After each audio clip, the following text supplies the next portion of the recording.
അറിവുള്ളവരെയാണ് എല്ലാത്തിനും അന്തിമമായിട്ട് ഉള്ള ഒരു ഇതിലേക്ക് വെക്കുന്നത്, അല്ലെങ്കിൽ അവരുടെ വാക്കുകളാണ് നമ്മൾ ശ്രദ്ധിക്കുന്നത്.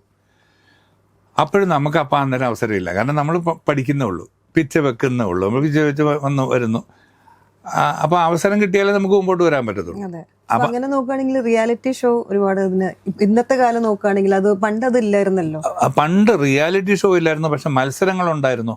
ഇപ്പം സ്കൂളുകളിൽ അല്ലെങ്കിൽ ഏതെങ്കിലും ക്ലബ്ബുകൾ, ഇപ്പം വൈസ്മെൻ ക്ലബ്ബ് അല്ലെങ്കിൽ പിന്നെ YMCA ഇങ്ങനെയൊക്കെ ഉള്ള ചില, അതുപോലെ ഫൈൻ ആർട്ട് സൊസൈറ്റികൾ, അങ്ങനെയൊക്കെ ഉള്ളവരൊക്കെ സംഘടിപ്പിക്കുന്ന മത്സരങ്ങളൊക്കെ ഉണ്ടായിരുന്നു. അപ്പോൾ ആ മത്സരത്തിൽ കൂടെയാണ് നമ്മൾ കയറി വന്നുകൊണ്ടിരുന്നത്. അപ്പം ഉള്ള ഒരു ഗുണം എന്തായിരുന്നെന്ന് വെച്ചാൽ, അന്നത്തെ കാലത്ത് ഗുണം എന്തായിരുന്നെന്ന് വെച്ചാൽ, നന്നായിട്ട് പഠിച്ച് അനുഭവിച്ച് വന്നവർ മാത്രമേ മുമ്പോട്ട് വരുവുള്ളായിരുന്നു. അല്ലാതെ വഴിയെ പോകുന്ന എല്ലാവർക്കും പാടാനും എല്ലാവർക്കും അഭിനയിക്കാനും അല്ലെങ്കിൽ ഓടാനും ഒന്നും പറ്റത്തില്ലായിരുന്നു. അതിൽ എക്സ്പേർട്സ് ആയിട്ടുള്ളവർ മാത്രമേ മുമ്പോട്ട് വന്നിരുന്നുള്ളൂ.